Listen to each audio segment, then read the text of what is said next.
So I feel like I've talked about this topic before in a video, and I probably have.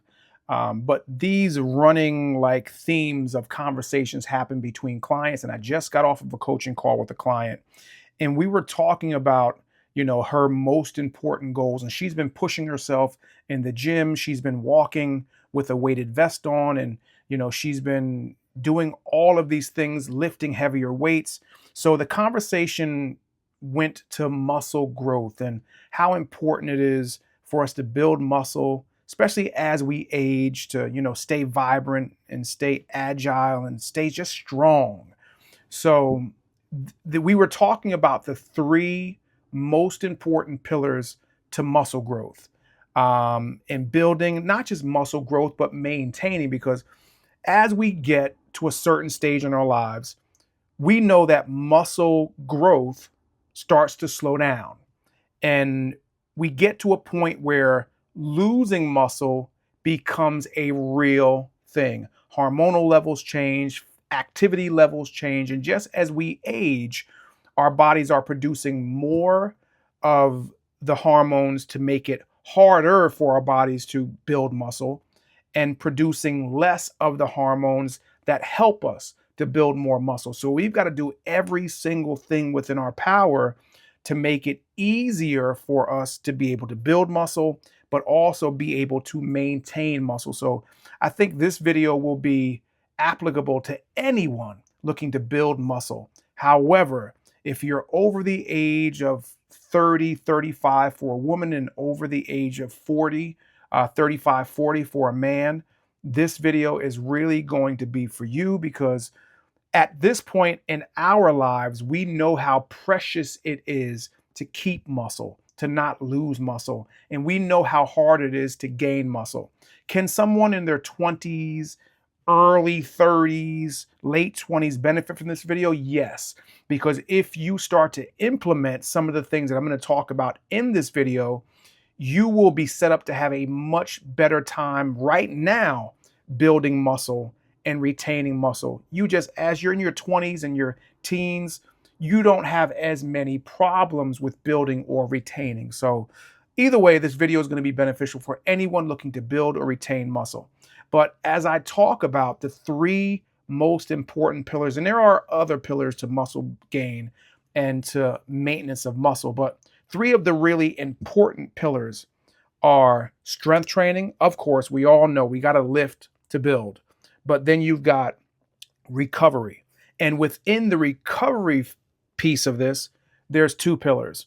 You've got sleep and you've got nutrition. So again, we all know that in order to build muscle, we've got to stimulate the muscle, meaning that we've got to actually do something, and we've got to push our bodies beyond the point of comfortable.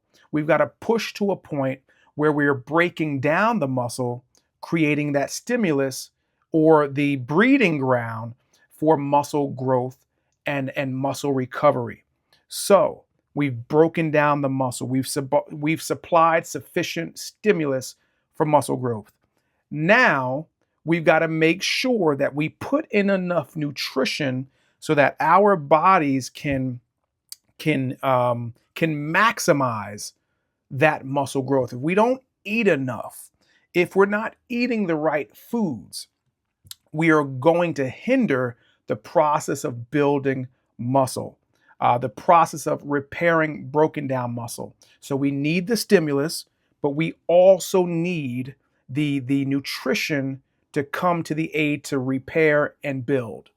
But then you need to pair that with sleep, rest, recovery, because if if any of these pillars are off, you are not going to get the biggest benefit, and you're going to be doing more damage than good. So let's say if I'm not getting enough sleep, because sleep is where we repair, sleep is where we recover, sleep is where a lot of the pro muscle building hormones are produced regardless of your age. Testosterone, growth hormone, your insulin levels change as the day progresses and your night goes. So, leptin, ghrelin, all of these hormones.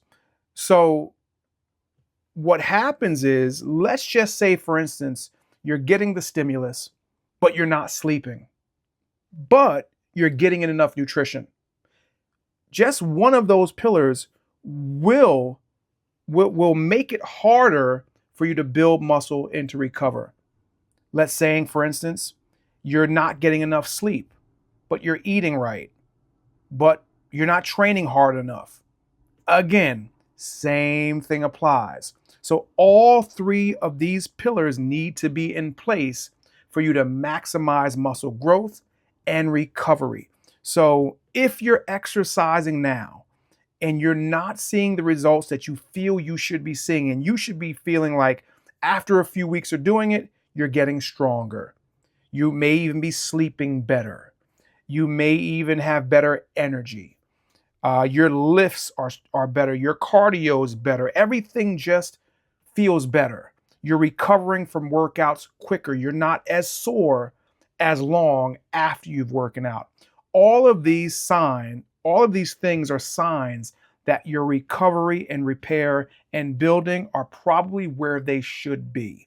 So if you've had any issues with any of these over the years, weeks, months, whatever, sleep, your nutrition is off, or you're not training hard enough and you're not getting results, you might want to consider really investigating these three pillars in your life to figure out which needs to be worked on the most, and then figuring out how to actually do that. And if you need help figuring it out, as I always say, no hard sell. But if you need help, you guys probably at this point know I'm a coach. And if you're new here, well, I'm a coach and I help people get into absolutely amazing shape. So click the first link below in the description, fill out the form, and together we will figure out what we need to do to get you from where you're at to where you want to be. But comment below and let me know if you have any of these issues. And I look forward to hearing from you and seeing you on the next one.